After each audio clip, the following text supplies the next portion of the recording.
I've been diagnosed with almost every chronic condition, chronic anxiety disorder, bipolar that you could think of.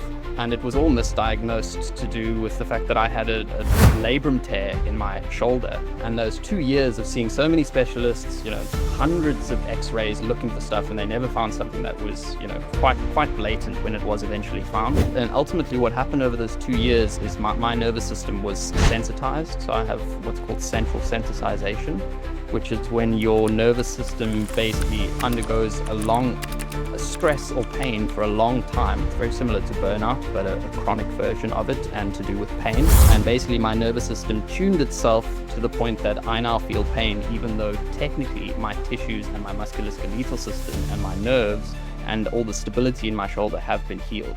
When healthcare system can't talk to each other, right? Patients are forced to act as translators, coding. What is the cognitive and emotional cost, though, of managing that disconnected data while in a state of chronic stress? The people in the most pain, who are struggling the most, have the lowest voice. It's a consistent pattern, and however much pain and however much struggle that causes me, ultimately I will do my best to get the message out there and regulate myself enough until that message is out there.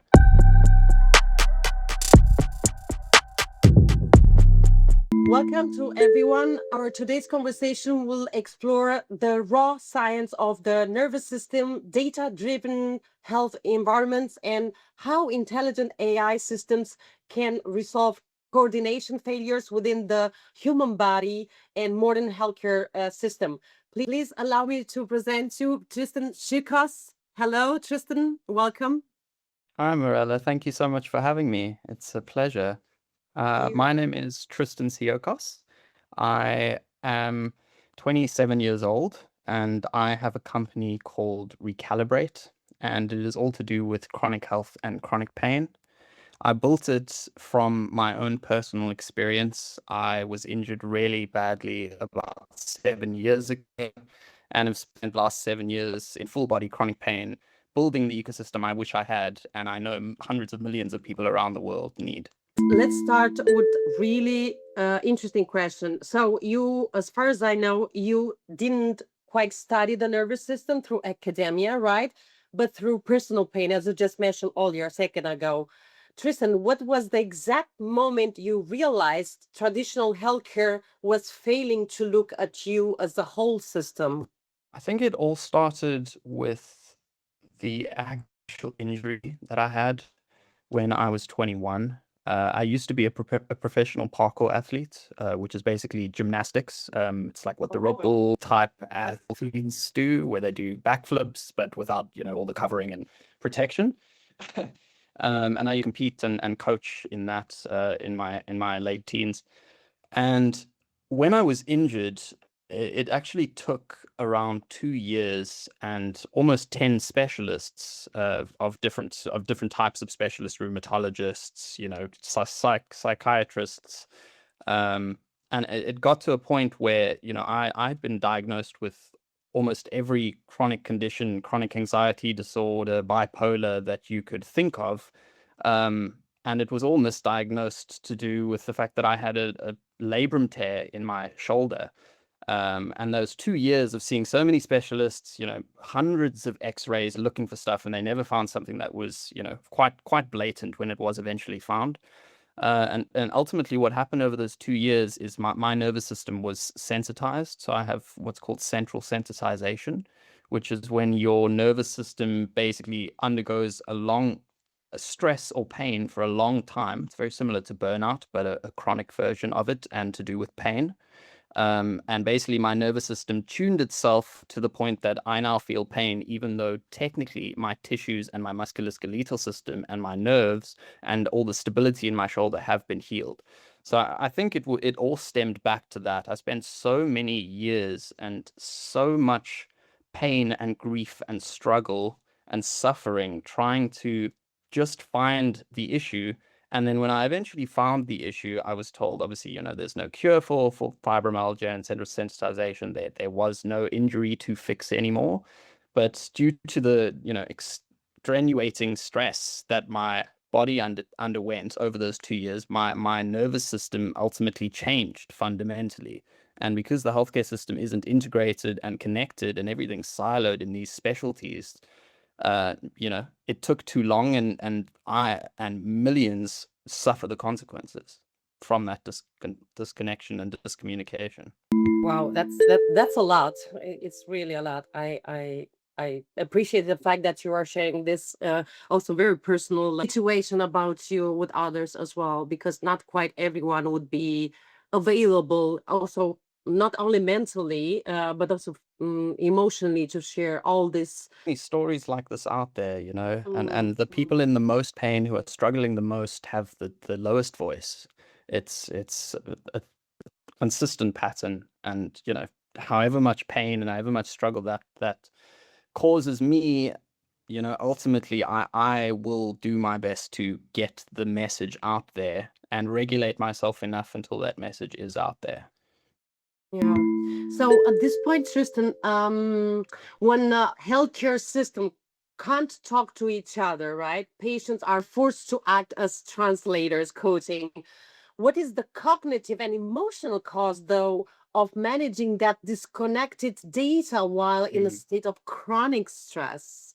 Well, it adds, I think, to the momentum of the dysregulation. Ultimately, it includes the stress of having to manage everything yourself, having to educate yourself about all of the nuances, although pain education has been proven to help in terms of your understanding. It's the stress of having to manage doctors, having to manage your social relationships, having to manage your families and your friends and expectations and career and work life. And all of these things are a layer on top of chronic illness and chronic pain. They're not the, all these general tasks that I go through in my day or that typical people would go through. They're layered on top of my chronic illness. There are priorities to shower before there are priorities to work, or before there are priorities to interact socially. All the things that require regulation take up energy. And in chronic illness and chronic pain, you have an energy budget, you have an energy deficit, and you're managing tasks that take up more energy than they would normally take up. And there's not enough space for any other quality of life or expansion of existence, if you will. Me and you, we have been in contact through LinkedIn. I was truly fascinated about the content that you actually share on LinkedIn, because again, it's not about the content itself, but it's about the depth and the insight that you actually offer to those whom might actually be reflecting into those Yes. text body Yeah. and images and short videos, etc. It's not about social media as such. It's just about the depth that actually, and the information itself, because it's not that it's less important, the right information, and it might be actually the right time for a certain person in order to see or read something, or an article or something that might be helpful in so many ways, not only reading that part In of that it. particular moment as well. Absolutely, Yeah. because you actually you also share kind of methodologies, but also what you have built through that app that they actually might use for constant help. Is it true, right? Self experimentation, Yes, yeah, essentially. exactly. Can you say a little bit more about recalibration? What actually they might find there? How can be actually useful for those who might be in need? Absolutely. It's a bit of a mouthful, but I'll do my best to pack it into a concise explanation. The ecosystem is built to be an all-in-one chronic health and pain management ecosystem.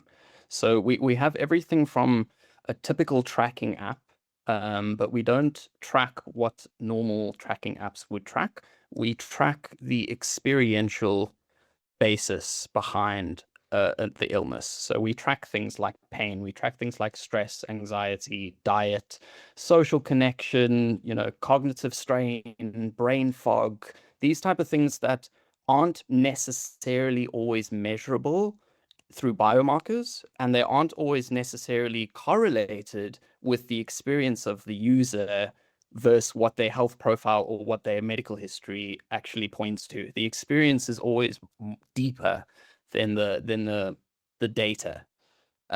So we are trying in the ecosystem to capture the experience of chronic illness, and that goes not just from tracking, it goes to, we have hundreds of neuroscience and pain science and multi-system biology lessons in a Duolingo type. I don't know if you know Duolingo, the language app, but it's very similar to that. It's, you interact with it, you get insights after every lesson, you have interactive where you build up axons of neurons and you get to actually interact with it and learn. We have whole systems of, therapeutic tools. We have meditative tools. You have breathing techniques. We have mascot, which is Callum the dragon. So it's like a little character that basically guides you through your health journey. He tells you, maybe you should do a breathing, or say you've just tracked something in the app and it notices, oh, you've had stress and that was the same as 3 days ago. And 3 days ago, this breathing technique helped you try this breathing technique. Or we noticed you haven't been eating, or that you tracked something that wasn't so healthy in this evening, and that correlated with stress, and it correlated with a rise in pain, and it correlated with a rise of or a lowering of social interaction. And it allows us to almost integrate pattern analysis into the experience, as opposed to my test said this. I can give you a list of hundreds of personal connections where I have friends with chronic illnesses, and all their tests are normal. They're all normal. There's no differentiation between, say, two people with the same chronic illness that's uncurable. For example, fibromyalgia. If two people have fibromyalgia, within Recalibrate, we work with different systems. So you see what's your nervous system score, what's your endocrine system score, what's your immune system, so we can actually get a bit of a correlation and understanding what's the difference between which system is most heavily affecting me right now. Is it my digestive system, or is it to do with more my sleep and my social isolation? Because two people with fibromyalgia might have completely different experiences. One might experience psychological issues and struggle more with social isolation, and the other person might have more digestive issues, or might struggle with stress because they have too high of a workload and they need regulation in that aspect. So it's more of a guiding, what are you actually experiencing within your illness, and what is the next step to actually take? And then we obviously have a whole bunch of other stuff, but I won't chew your ear off because it's a lot. But yeah, we will make it available for others in the description of this podcast episode. So if they might be curious or in need of to see what it's about more than you have already explained, I think they are welcome to do so. Is it? Absolutely. Yeah. So we're trying to get everything balanced. You connect to your clinicians, you connect to family, you track, you learn, you do the practices that actually regulate, everything in one system, all the research, all the communication, all of the data. I think it's really quite brilliant, because there is so much there that actually can be considered as real help, tangible help. That's the whole thing. If you allow me, Tristan, because while you were explaining this, I was thinking upon something which is incredibly important as well, or not less important, but I think there might be interconnected, which is about epigenetics. From my point of view, we can integrate because they might be interconnected with epigenetics. And for 100%. Those who doesn't know, if you allow me again, I would like to explain really, really short what actually is, because you don't have to be a scientist to just use the word as a word, epigenetics, or use it as a tool, even daily. Just like neuroplasticity is a tool. Just like, exactly. So if you allow me, I'm going to be really short. What actually is epigenetics? It's how our behavior and environment, that's the most important keyword, in environment, can cause changes that affects the way our genes work. So epigenetics, what it does in a tangible way, it adds molecules to our DNA sequences. So it doesn't change DNA. Don't misunderstand, people, this part of it. It just changes how adds it's molecules. to our DNA sequences. So it's changed the gene's function. This is what it is. It's changed the gene's function. The epigenetics process is an act on chromosomes, translating the messages from the environment that you are living in and you are in. That's kind of Experiential genetic changes. Yeah. Genetic changes driven by experience, and that can include, environment as well as interpersonal. But it's so important, the environment. Absolutely. There is this saying like, tell me who is around you as people in that sense, and I will tell you who you are. The seed, it is there. What it means that it's important who is around you, because what it might, you might say is like, oh, I'm a strong person, I'm strong mentally or emotionally, whatever, and it doesn't really matter who is around me as persons, even in your personal life or professional, but it doesn't really work like that, because it is actually, it's about also about energy here, a change of energy. And also only 5% we are conscious and 95% we are unconscious, like daily, like, and during the day. Imagine how much time we spend being unconscious, like mentally, in that sense. And I can talk over and over again about this kind of stuff. It is important in what environment you are living in, because you are creating that environment, but you have to pay attention also, what environment are you creating for yourself? That's the whole thing. The environment is creating you. Yes, exactly. And most of the people, they are unaware of that. I would like to highlight this. Thank you. Yeah. And also about neuroplasticity, as you have just mentioned just a second ago, I think, and I noticed that still nowadays many people are so much unaware what does it mean and what is it. And in short, people, it's just the capacity of our brain, each one of us brain, to change and rewire, because we are on the podcast Rewire to Rise. That's why actually I have this title of my podcast. So to change and rewire itself in response to the stimulation of the learning experience, and might be your life experience, So again, it is about the environment. See how much they are interconnected. I think we're beings of our environment. You know what I mean? It's another skill that we never really learn, much like in school, where we're never really taught how to learn as opposed to what to learn.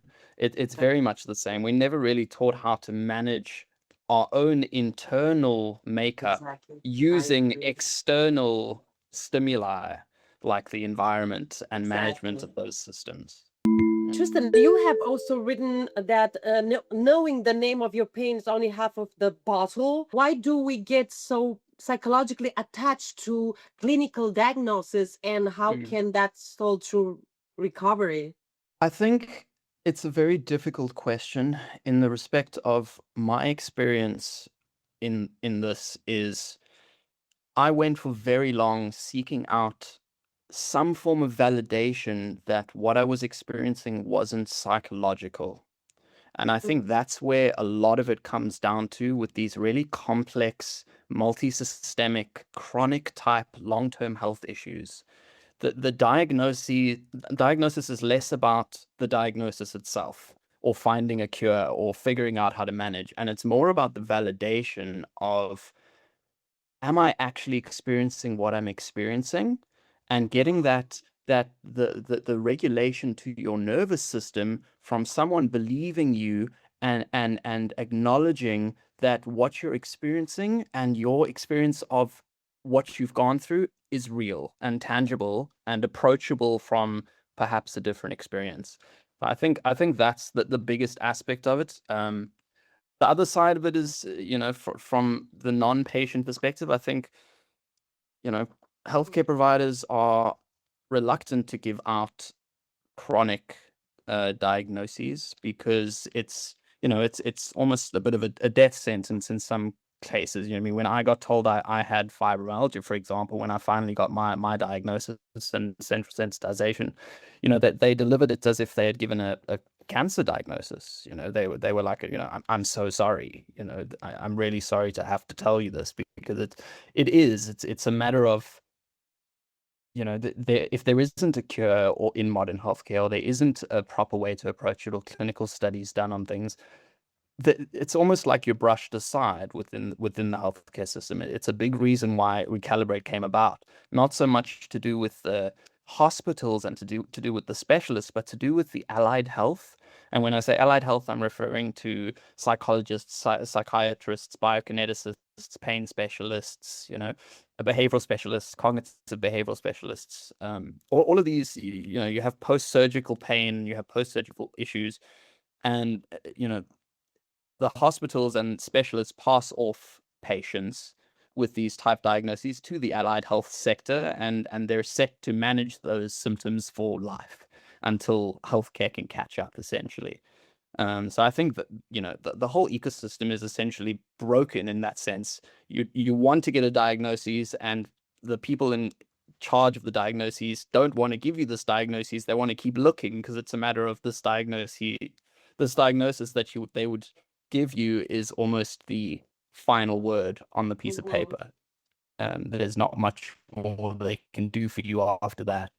So, I mean, I think it comes down to how complex the issue is and how close healthcare actually is to knowing what that illness or what that condition even involves, because we're not as aware of what's going on in the brain and the body's multiple systems as we like to believe. Yes, indeed. Unfortunately, I mean, there are ways of helping out our brain and our body as well. Again, there are so many things to talk about here. We definitely need a series of podcasts about this for sure.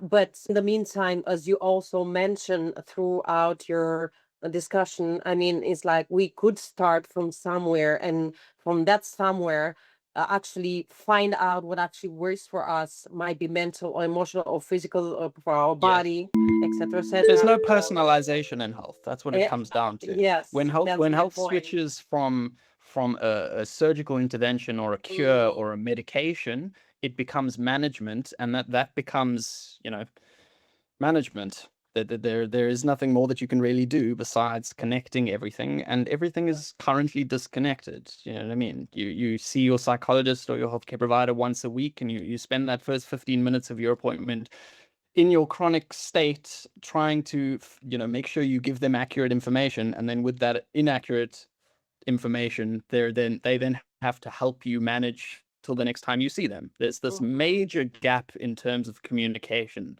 The Recalibrate solves that as well. We have like clinician dashboards where the clinician connects live. They can always see your data that you're tracking in this experience, all of your tracking data, like I mentioned.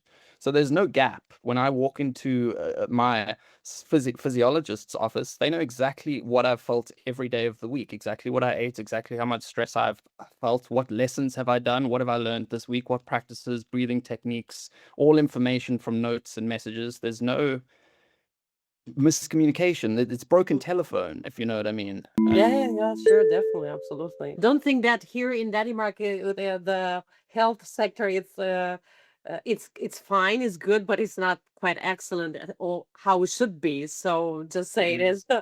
And I'm taking my full responsibility about that, because actually I wanted, one of the many other reason I want you also today here, it's also talking about this misalignments and so many other points of, in regards to health sector, because it's like in many other countries, not only Denmark, where you are, etc., but too many countries has this huge gaps, lacks of, or even empathy towards the patient itself, which it should be part of it, of their services. The systems just simply don't exist. The systems are built for medication and for intervention. They're not actually built for management, and that has to change, because there's approximately 1.5 billion people in the world with some form of chronic illness or chronic pain. My goosebumps.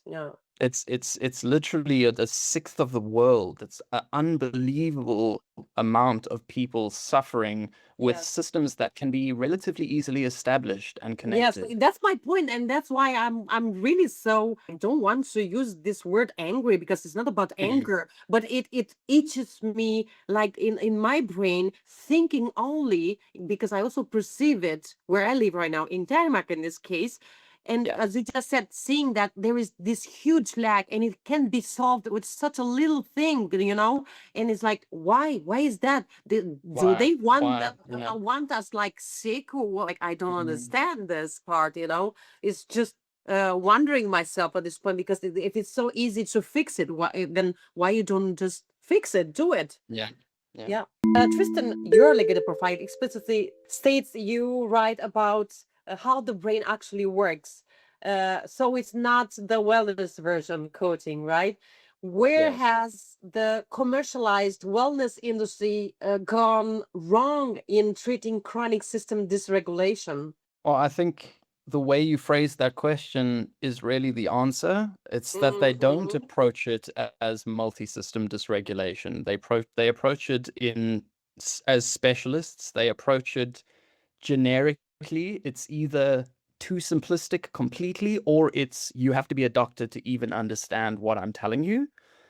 So that's what I always try and do in my posts in particular. I'm trying to get the practical aspect of what are you feeling within this moment if you're experiencing this? What Mhm. are the ways to actually re-regulate yourself, and where do you actually go to figure out where you fit into this in terms of managing this on a longer term as it changes, as it develops? Because obviously all feelings and all, everything with the body and the nervous system is constantly adapting.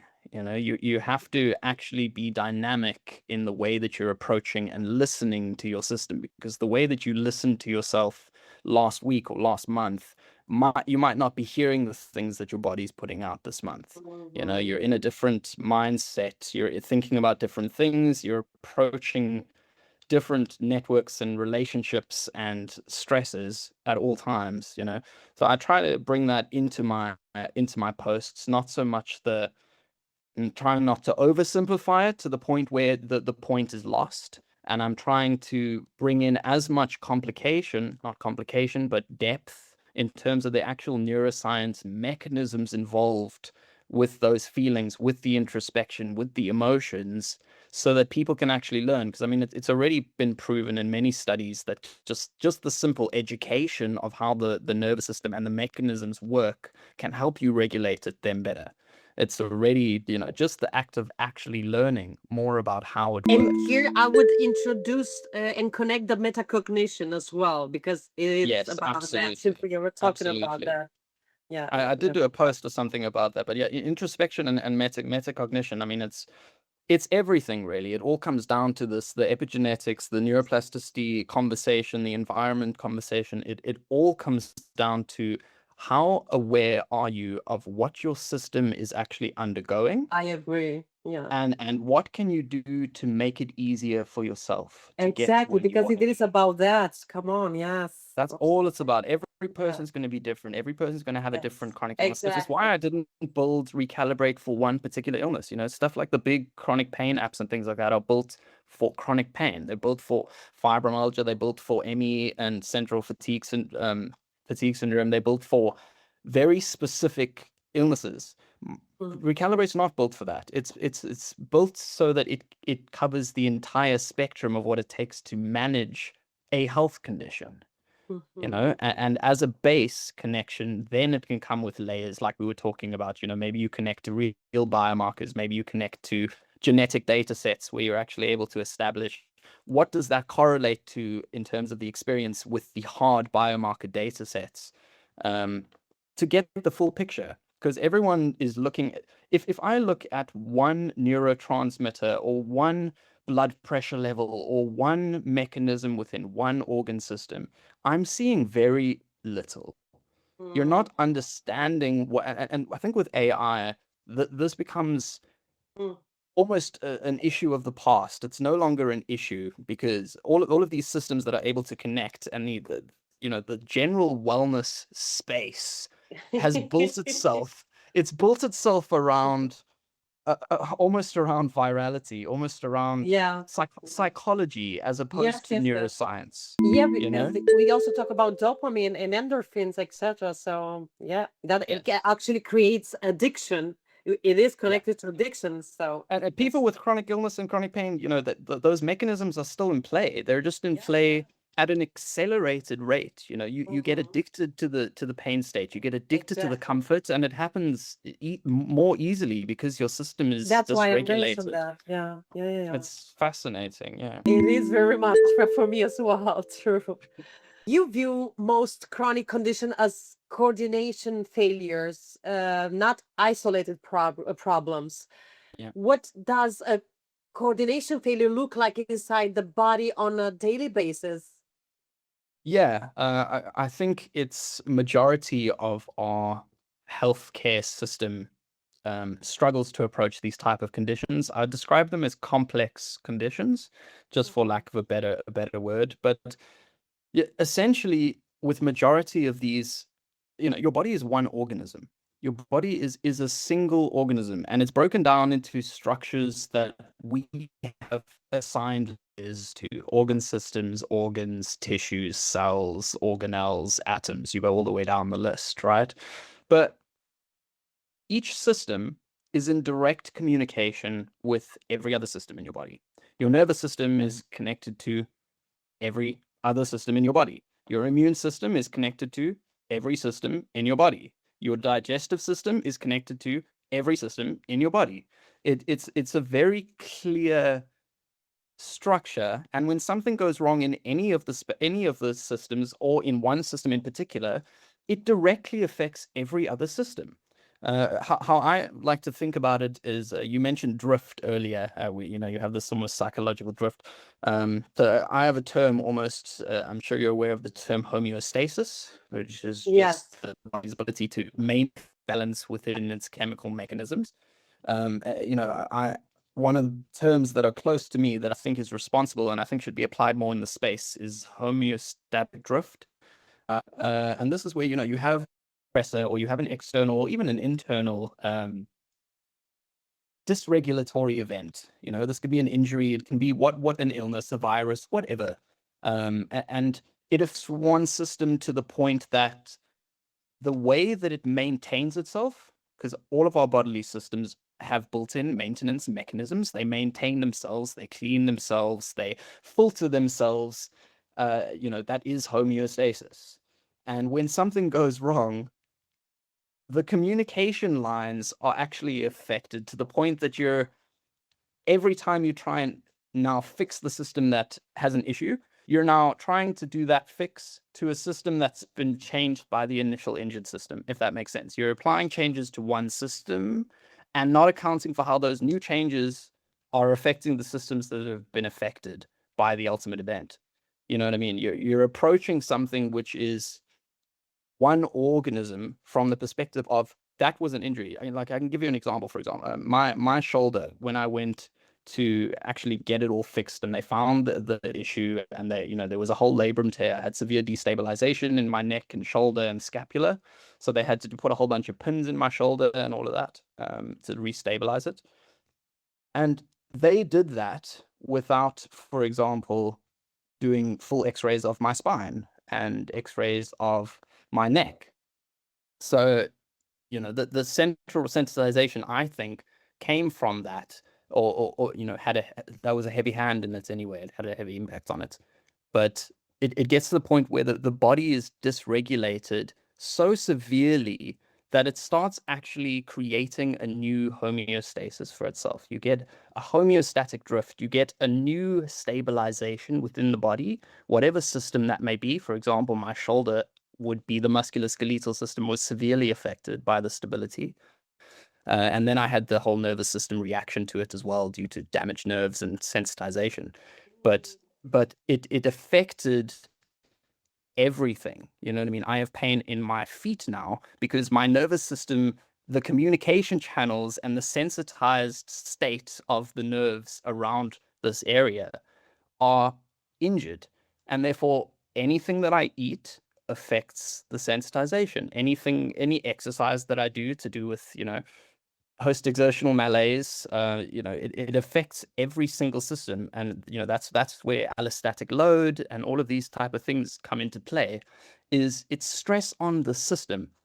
And healthcare approaches injuries like a fix. I'm going to go in, I'm going to restabilize, I'm going to put the pins in, I'm going to give you the medication, you're going to be fine. go to physio. But that's not how the body works. The body stabilizes and reacts live permanently all the time. You know, it's why trauma can affect two people drastically differently in a very short space of time. You know, it's By the way, why I would like to connect just for people to kind of probably understand a tiny bit more. Central nervous system, it's about the brain and spinal cord, and peripheral nervous system, it's about nerves and glands. Just for them to kind of in their, because I'm a more visual person than synesthetic. In my head, I visualize pictures, and in this case might be for that someone might in their minds create this scenario of how actually about what you're saying. So that's why I wanted to highlight so this. central nervous system, everything that's central, essentially, you know, your skull, your brain, your whole spinal cord, all the way down to your pelvis, not including. But it's very interesting in terms of how healthcare approaches it. They approach it as specialists, and then that's fine. You know what I mean? We need people and specialists who know what's going on, but at the same time, you need them to talk to each other. And you need exactly.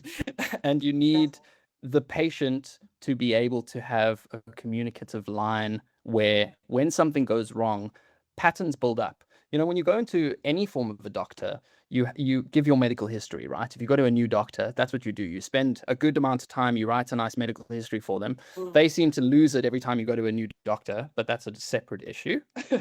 But you go in and you have to, you know, that's how I originally got diagnosed. Is I actually went in one day into the 10th or 11th specialist or whatever it was, and I spent about 3 hours writing a medical history. I said, I'm not going to have an appointment with you. I'll have an appointment with you this afternoon. And I spent 2 to 3 hours or something writing about 6 pages of medical history, explaining everything that had happened. And then he was able to diagnose. So that's the whole point of the system as well. You know what I mean? You're able to now build up a medical history and a transcript. We have exportable reports. So you can literally just with an export report button, you can get your last 6 months of data all set up, your top triggers, the top things that have helped you, and you just send that PDF to your clinician, just so that they can see. You know, you don't need 2 hours to actually write it up to be diagnosed. You might have 6 months of tracking already and be able to just show them all the information to do with your entire life, and not have to sit there at the appointment and go, let me try and surmise the last 6 years of chronic health that I've been through so that you can try and pinpoint what might be wrong,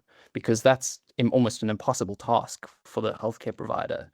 You know, the only reason I actually got diagnosed was because I gave them so much information and spent so much time with them that it was just because you were overwhelming me exhausted, pointing I to that. suppose, right? Yeah.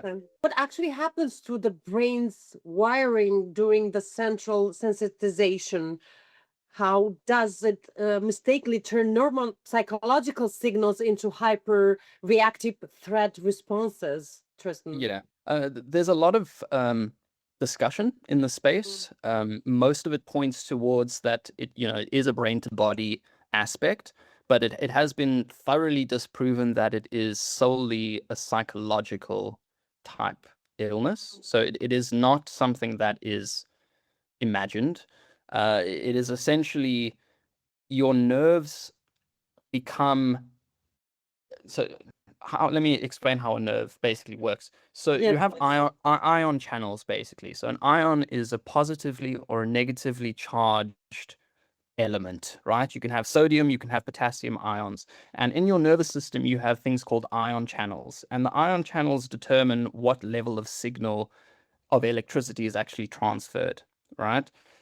And what happens is when a particular part of your nervous system, or say whatever from an injury, is under a constant barrage of inflammatory responses from your immune system and nervous system signals of pain, of stress, of temperature, whatever, you get to the point where your body learns. It learns through neuroplasticity. It learns through the body's ability to change, and it gets to the point where it's not so much that your nerves have changed. Your default state of how your brain understands what your nerves are feeling changes. So your nerves are almost feeling the same thing. You know what I mean? It's an interesting experience. Let me say that. Like when when I stub my toe, for example, I don't just feel stubbing the toe. Like it's a very strange experience for my body because my body is used to pain. So I will not feel any pain when I stub my toe initially, none, as if I didn't stub it. And then half an hour later, my whole thigh and calf will be numb and I'll be in pain in my leg. You know what I mean? It will be a complete overreaction as well as a delay in the effect of how your brain is actually interpreting it, because you have this thing in your brain called the homunculus, right? And it's basically how your brain sees itself. It's where do you actually sense how much, like where are your arms, where is your neck, where is your back, where are your legs, where is your head, where is everything positioned in relation to itself?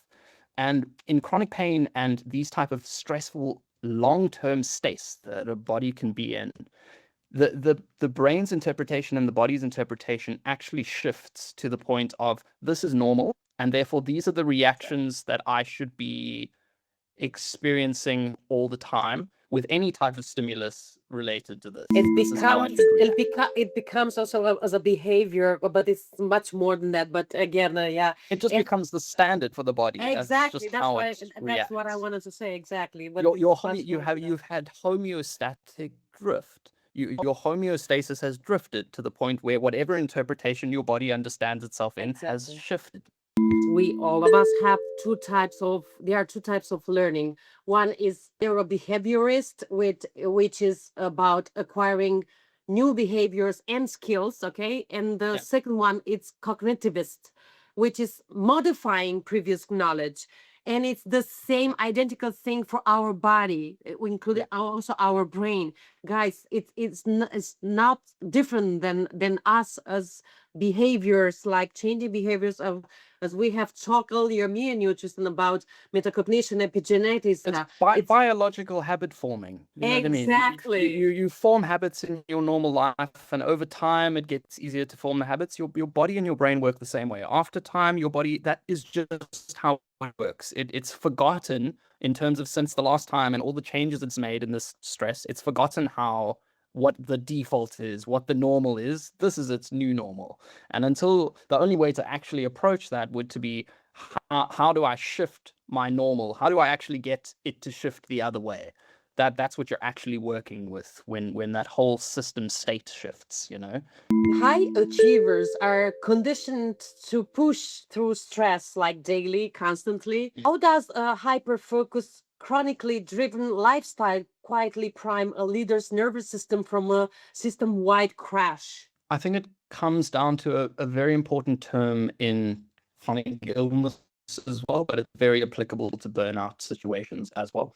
And I'm sure you're familiar with allostatic load, which is the cumulative wear and tear on a person's body that's been in a heightened state of stress for a long period of time, or pain. But pain is stressful, obviously. But essentially, you're looking at a system where anything that changes affects every single other thing. So if you have what it's similar to the allostatic load, you have something called allostatic capacity, which is essentially your energy budget. Let's just keep it simplistic. It's how much energy you have day to day total. You know, that includes inputs from eating. It includes where you actually get your energy from through metabolic processes. But I'm talking about how much energy can you actually have in a day and how much can you use. And that's dictated by regulation of your nervous system. And what happens when people get, particularly high achievers and high functioning people, they get to a point where the environment and the daily experience doesn't leave any room for nervous system regulation or down regulation in particular. There is permanent sympathetic activation. They're in fight or flight mode all the time, and it becomes a point of reactionary as opposed to moving through your day. You're reacting to your day. Everything is a external thing to be processed, and reacted to, as opposed to interpreted, internalized, approached help. But ultimately that's what happened. I mean, I have family members and friends who have gone through burnout, and it comes down to, are you actually taking the time within your daily schedule to down regulate what your environment has forced you to upregulate? It's forced you into a stressful state. Exactly, precisely. Yeah. What is the precise biological link between a misfiring threat detection system and the cognitive brain fog that leaders often experience? Yeah, they heavily overlap. It comes down to the multi-systemic conversation again. Where when you have constant barrage of stress or pain to the system, you mess with every other natural process that your body works with. You mess with your sleep cycles, you mess with circadian rhythms, you mess with social interactions, which plays its own down regulation, contributes its own down regulatory aspects. Yeah, I think you kind of get to the point where there is no time for you to actually manage yourself. You know what I mean? You're managing yourself based on what you see in front of you, as opposed to how you're processing what's in front of you. And that they're very different. I feel like I need to make the distinction apparent, because there is always going to be thoughts, and there are always going to be actions, and there are always going to be tasks and things to do. But they will be done or they will not be done. How you actually approach doing them and thinking through them, and how they relate to you and who you are and who you're trying to be, and how you're trying to actually understand what they mean to you, that's the actual work. That's what actually makes any change stick or feel validated or feel worthwhile. It's the connection or the relation of what you're doing. So I think that's what happens when people get so caught up in the burnout or in the general space. It's there's just no time for the system to even catch up with itself. When you shifted from a patient to builder, what was the fundamental pillar you knew Recalibrate had to have that traditional medical system lacked? Continuous longitudinal data. So the clinician dashboard, which is a whole separate system that we have built into the app, is basically a multi-patient clinician management system. So you connect to patients within the system. You can see all of their data if they've logged pain or logged stress. You can take notes. You can essentially have a 24/7 live view of exactly where they are, when they flare, when they need help, when they want to do meetings, when live. And then we also have a whole built-in AI system, which basically takes you through a longitudinal assessment. So it tracks your cadence of voice, it tracks stuff, asks you a whole bunch of questions to do with where you are and based on data you've already filled in. And then it gives you a 25-page PDF report, which explains exactly where you are in your condition, exactly what you should do, exactly who you should talk to, all the links, all the networks you could be connected to, personalized to exactly where you are within your conditions. And every month you do a reassessment of that assessment based on data you've pulled into the app, and all of that gets transferred and talked to your clinician. So it's just this continuous longitudinal accumulation of data to build up a health profile that is capable of catching diagnoses earlier and helping management actually function in the way it works already, because the burden right now is on the patient until they're in that 45-minute appointment. The whole burden of the patient. And the patient that is chronic is not capable of managing that. They don't need to manage that. There's systems that can, like we said, be built very easily to connect that line of communication and oversight, To become coaching a member, to subscribe, you have to pay something. Can you please share with us how much is it and how it's actually working? So we do actually have a free ecosystem. So you get a whole bunch of neuroscience and pain science courses and lessons and stuff when you go in. You get therapeutic tools. You get all of our research portals. So we have like independent chronic live research portals, one for fibromyalgia, one for ADHD, one for arthritis, etc. And they have all the links PubMed, all live clinical data from each chronic trial. So you can get everything that's going on in that condition immediately. All of that is free. We have the Focus Garden, where you have like this productivity insight-based application built in, where every time you say you do a Pomodoro technique and you focus for 25 minutes trying to do a meditation or trying to do something like that, you'll actually build a tree within your Focus Garden, and you'll be able to actually see your progress visually in a little, isometric 3D garden building game. All of that side is free. And then the tracking, which is obviously where the main data is, that starts at $5 a month. And that opens, honestly, majority of the app. It opens all the tracking, all the analytics, all the tools, like 150 plus more lessons from the free version. And then you get into more advanced subscriptions. We have Recalibrate Go, which is $12 a month. And that gives you more AI credits, more lessons, etc. And then we have Recalibrate Pro, which is the main one, which lets you connect to clinicians. It lets you connect to family. It gives you way more lessons.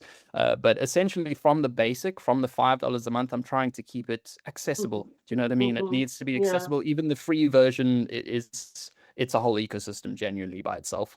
But the $5 one a month that gives you tracking, I mean, it's everything I looked for, and trying to keep it accessible. And then you have scaling out different types of subscriptions if you want more use, or if you're a power user, or if you want to connect to 5 different clinicians, your whole care team and your family, you can do that as well. And then we have clinician subscriptions as well. You can host people, so you can give your patients a Recalibrate Pro subscription. So you basically buy 10 seats or 25 seats, and then you're able to send or sponsor the user side as a clinician. So like they get the system, you almost get an extension of your clinic.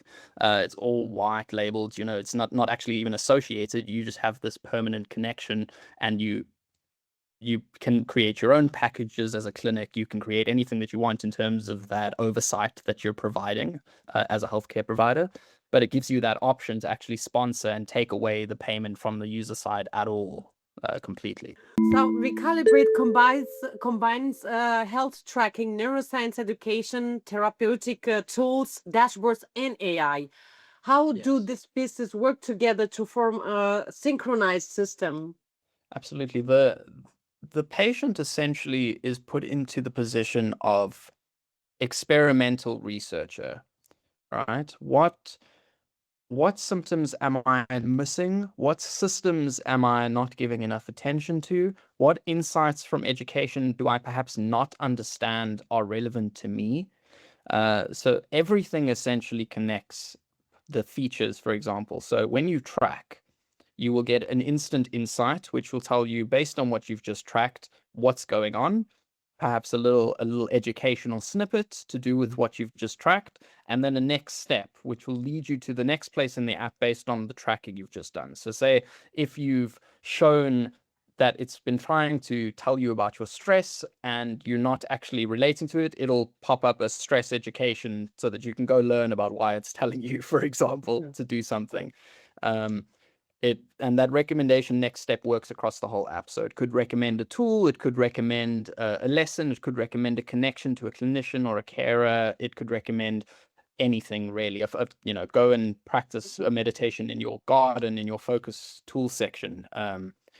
And then you have basically the major connector connects with AI itself. So you have something called the Recalibrate AI inside the Recalibrate app, separate to like tracking and analytics and tools. It's a whole separate section.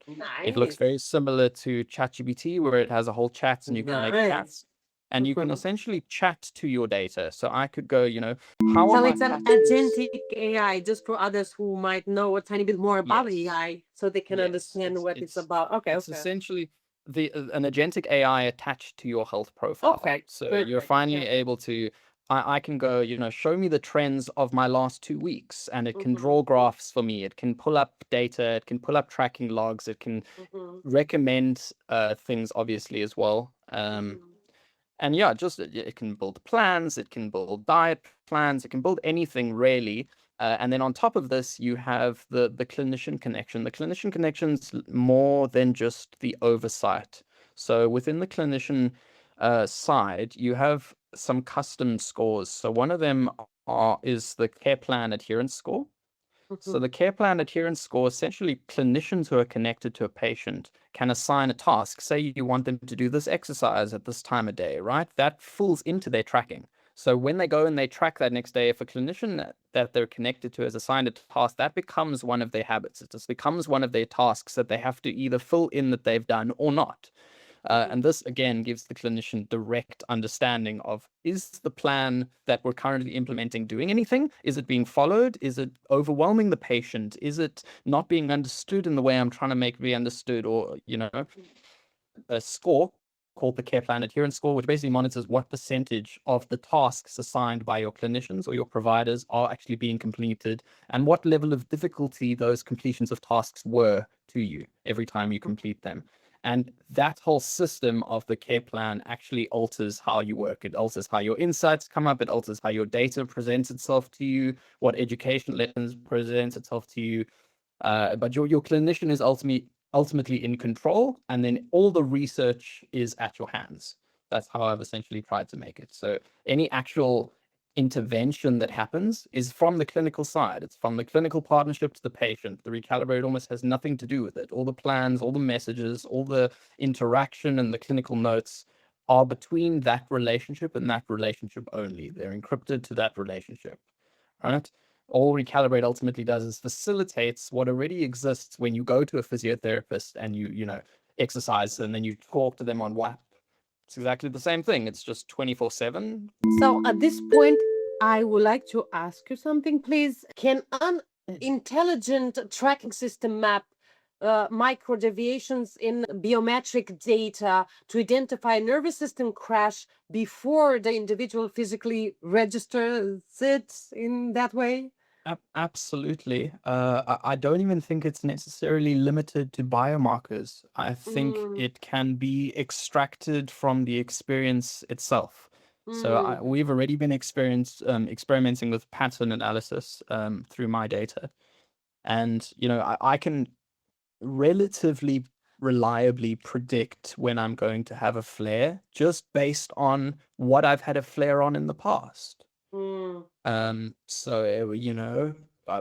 system is capable of seeing, this is what you've done this week. Your workload is at this level because you've done this. Your stress is at this level. You haven't eaten well. When you did this, you had a flare. Do this now so that you don't have a flare. So it becomes relatively intuitive for the system because it has all data points.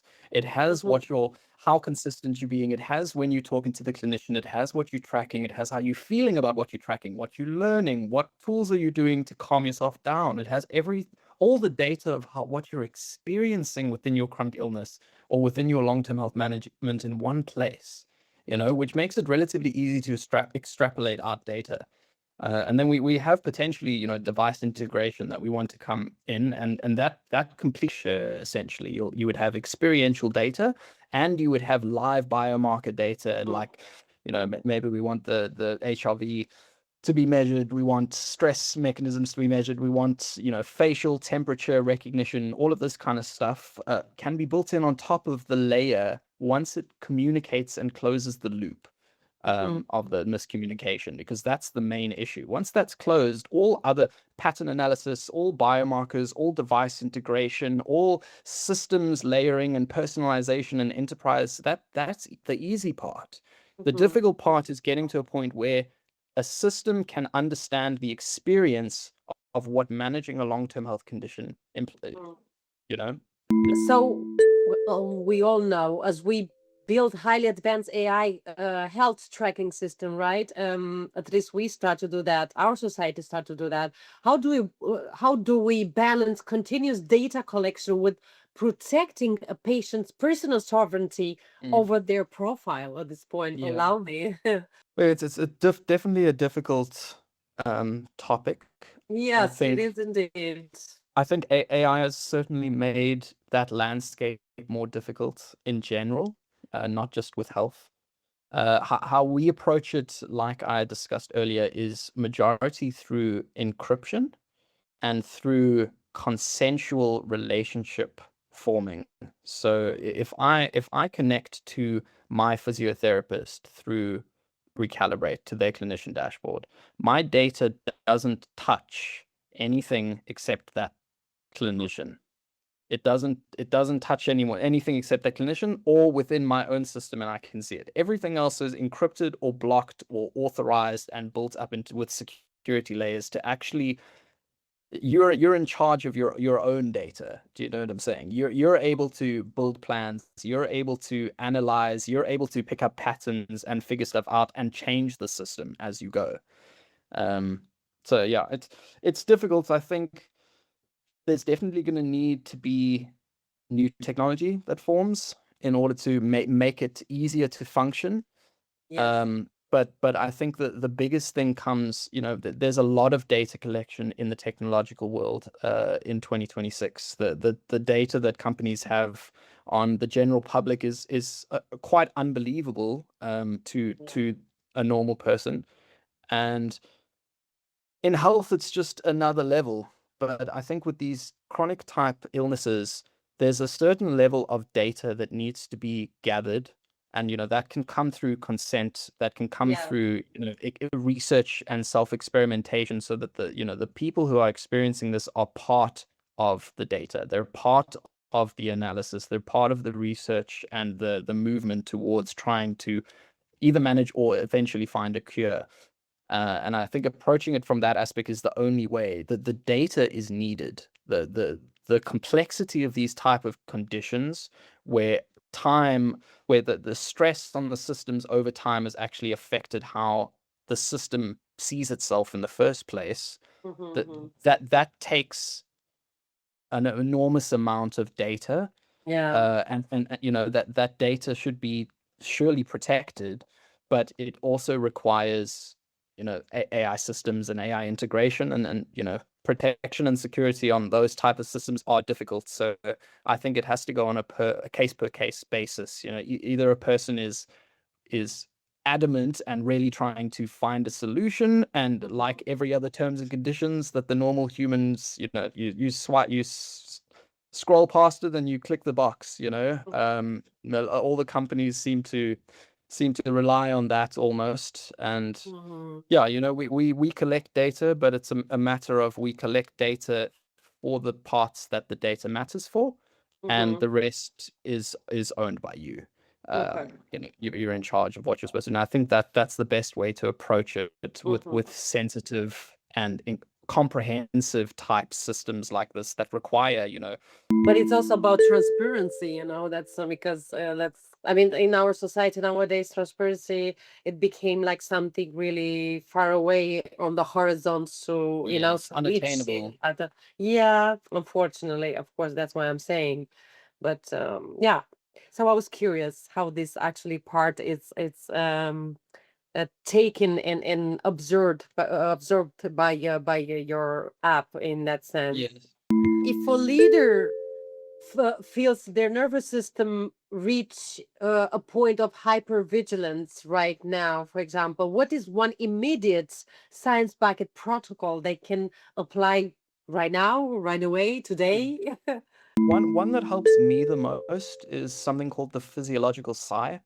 Oh my and God, yes, I that have made a short video about personally that helps me the most. Me There's too. obviously lots of Me techniques too. and breathing techniques that can Yeah, help, thank you for sharing. Yeah. but basically the physiological sigh is an audible sigh. You're going to want to take a deep breath, and you're actually going to want to audibly make that sigh, and that directly connects to your nervous system and regulates it. So yeah, that's I use 10 times a day. It's definitely one of the most effective ones, especially when stress is the predominant. Yes, exactly. Thank you for mentioning that. Yes, it's so simple, guys. Really simple. It takes so little time of your personal time, and it's so helpful. Like literally, in that simple way, it's very helpful. It's Just unpaid. audible, or even if it's coined in terms of like exasperation, you do it naturally sometimes. Your body forces it, like, exactly. your body forces it sometimes. Yeah, But yeah, yeah, to do it definitely. consciously and even with some consistency behind it is very powerful. Why is approaching your own nervous system with an aggressive engineer must fix this problem coaching attitude? Sometimes the very barrier to healing. I think it comes down to the helplessness that people with very complex illnesses feel. There's this drive of how can this be what's going on everywhere, or how can there be so much pain, or how can there be so much stress within a society. And yeah, a lot of people see that as, well, maybe something can be fixed, but they always approach that from, okay, well, I'm going to become a doctor. I'm going to do this, as opposed to looking at the system and going, maybe the way we've been doing it is wrong. Maybe it's easier than this, you know? Maybe it doesn't need to cure or solve the solution. It needs to reimagine the system so that it can actually reveal the insights it needs to even improve the system in the first place. Do you know what I mean? Right now, we don't even have the access to the data or communication between patients and clinicians where we could even know what the right answers are. We don't even have the connection to figure the Yeah. answers out. So I think that it all comes down to the siloed mindset in health. Every scholar that go into this and specialize, you'll be able to help certain people, but that isn't the case. It's not the case, because every complex disorder involves almost certainly 3 or 4 specialists to actually figure out, and referrals between them to understand what is going on. And most of the people that try and innovate, for lack of a better word, are within the system themselves. It's like trying to understand the system when you're in the system. It doesn't make sense. You don't have the perspective. It's why I built Recalibrate less from the perspective of a builder and more from the perspective of a patient. What is my day to day? How does my interactions within the system actually work? What is the goal of the interaction, and how do I close the gap to make that goal as simple for both sides, not just the healthcare provider, not just the patient, but for the relationship, for the therapeutic alliance? How do you build trust? How do you build simplicity? How do you But also not transparency. Again, absolutely? when pain or chronic stress dominates a person's life, it can Mm. easily consume their entire sense of self. Because it's true, when you are under a lot of pain, like it's quite how it is. How do you separate your true identity from the psychological signals your body is throwing at you? Very good question. I Mm, think I think it comes down to slowing down a little bit. good one. Especially in the modern world, we move immensely fast with our minds and our bodies, and it comes back to that. We almost don't give our systems a chance to catch Mm. up to themselves. I think it's a very important term. I use it very often. Your system needs time to catch up to itself. Your thoughts are ahead of yourself. Sometimes they're in the past, sometimes they're in the future. Your body's doing tasks, but your emotions are thinking about something that happened last week. You're in a state of broken telephone, allowing space and time to actually let the system stabilize and reconfigure and reestablish where it is. That's the most effective regulatory intervention you can do. Yeah, I usually use I made it as a mantra, to be honest. Mm. You are what you are where you are, and you are who you are because of the beliefs Right. about yourself. So again, everything is connected and Yeah. interconnected, because Yeah. the your personal beliefs, it creates your reality, guys. They are Yeah. it's if you change your personal inner narratives, you change those beliefs. It's simple Yeah. as it is, And but you just have to changing start. your beliefs changes your relations, and changing your relations changes your actions, and Your changing your actions reality. changes your results. Yeah, straight Yes, up. It precisely. all That's leads.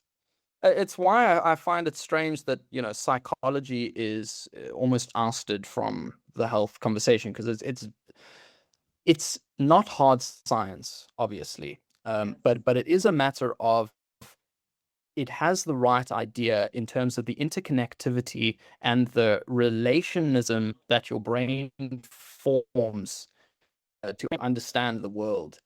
And neuroscience works the same way. It just doesn't work in the thought process way or the psychological way, but it works in the same interconnected way that everything affects everything else. Yeah. And it works through momentum. Just like, if you're training for a marathon and you get fitter and fitter, everything will work through momentum. Yeah. And I would like to add something else as well, that each our reaction, it's tied to a past experience again. So Absolutely. and not, it's not quite only about what is happening right now in the moment quo, but also everything, and I mean everything, it's tied to our past experience, okay, life experience, including most of all while we were a child, okay. So we have to relearn and learn for someone how to recognize our own emotions, how to decode emotions of or in others, and how to express yourself clearly and with empathy. In that sense, I notice also that a lot of people, they have these three lacks, gaps in their lives and within themselves as humus individuals. And I think that as an individual, you as a human, you will be you will feel, first of all, so much fulfilled as more capable, energetically. Mm. Yeah, more capable, that's the whole thing. Yes, because there are so many things that you can add on your list if you fulfill those layers, add them at the right spots in the right place. That's the great distinction as well, because it all comes down to what layer are you actually on right now. You know what I mean? Where exactly do you fit in? Where exactly have you established a baseline, a stability, something that your nervous system or your body can tether itself to and relate back to? And then you can build off of that. You know what I mean? It's the same like habit forming. You can't all of a sudden be doing 10 different habits in a week. It doesn't work like that. You have to habit stack, and you have to get one down, and then you have to build upon that. And that's the same with nervous system states. You if you're in a fight or flight, or you're in a socially abusive situation, or you're in a addiction state, or if you any type of dysregulatory state, you need to actually figure out who you are at that moment to even know what the next step is. It's a very difficult thing. It is complex and it's hard. Let's not deny it, and or let's not be hypocrites of that. Oh yeah, this it's not an American thing. That's just that, do it today because you will see, the classical American stuff, in that sense. So, but so let's be honest, it is difficult. It is complex very much from so many angles and points of views. It's continuous work. So much worth it. Can I say? It's definitely. so much worth it. I would never, and I mean ever, for anything or anyone on this world, earth, I would change this part of life, of understanding, being curious, stay curious, trying to experiment this and that, try to understand what is for me, what is not, and that means also eliminate coding the garbage, what is not what is harmful for me and is not good for me, and keep the ones that and make space for those who are good and healthy, etc., and therefore go forward with so many other steps as you and I also earlier mentioned, right? So again, it's a conscious work in progress, and the most important thing, but I would say something, once you started, you will never, and I mean never, be the same person ever again. Just so you know, guys, you can't I've unsee tried it. Yes, you will transcend, like literally, this is the key word, transcend. Because you realize almost anything's within your power. You know, I don't like using the word cure because I think it's a triggering word. Yes, me too. Yes, exactly. But I think it's a very large aspect. I think in the chronic health phase, it's difficult to assumed by the illness. The illness is, the pain or the stress, especially even in burnout, like it becomes all consuming. That's your system has reached a state of collapse. It's reached this cascade. Yeah, complete overstimulation, overexhaustion, and there needs to be better systems and better ways of managing. And that isn't just in the healthcare space, that's in the workforce, it's in corporate environments, it's in a lot of the way that we manage work and lifestyle and progress. Because lifestyle, it became such a exclusive word, but most of the people, they just use it as a word, and they didn't even know the meaning of it, like the true meaning of it. And thank you for mentioning that, actually. Thank you so much. Yes, indeed. It's so much more than that. It's more powerful than that. When your ecosystem becomes a global standard, how will it change the way society views the interaction of human biology, technology, and care? Absolutely. I think it's a trifecta of those three, really. There will be the ability to have continuous biological data from one stream. There will be the ability to have continuous management and connections and communication within those systems. And there'll be the ability, obviously, that the huge benefits will be predictive.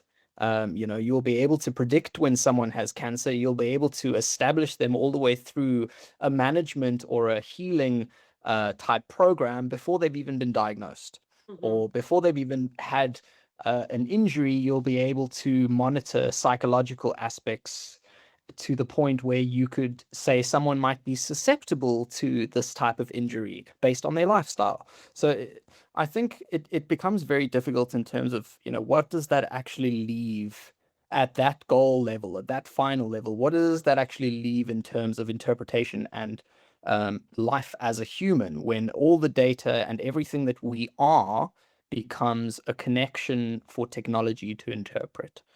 And I don't know, to be honest with you. I think the acceleration we've seen in the last few years has been drastic, to do with AI, much quicker than any of us, I think, are prepared for, even the people who are, in the space fervently. Exactly. Yes, indeed. Yeah, I think it's going to take a lot of regulation, and it's going to take a lot of cooperation within how I see it, two completely segregated sides of the same coin. You have the patients who feel ousted, and you have the healthcare providers who are without the systems to help them provide adequate care.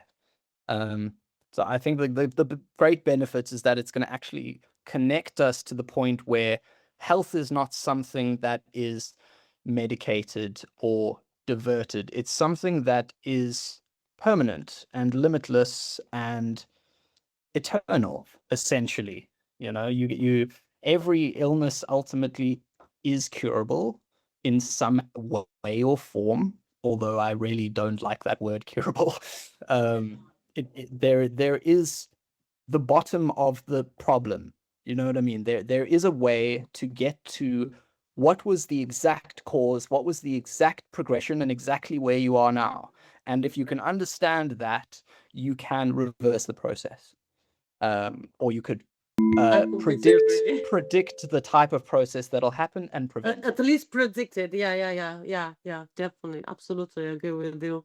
Tristan, thank you so very much for all this wonderful insights and powerful info. I think it's amazing how science and neuroscience in particular, but not only, or just that, many other factors, elements, etc., that it's also part of our biology, can infer it on our body, no matter what because so many reasons that we also have touched and talked about it here in this podcast episode.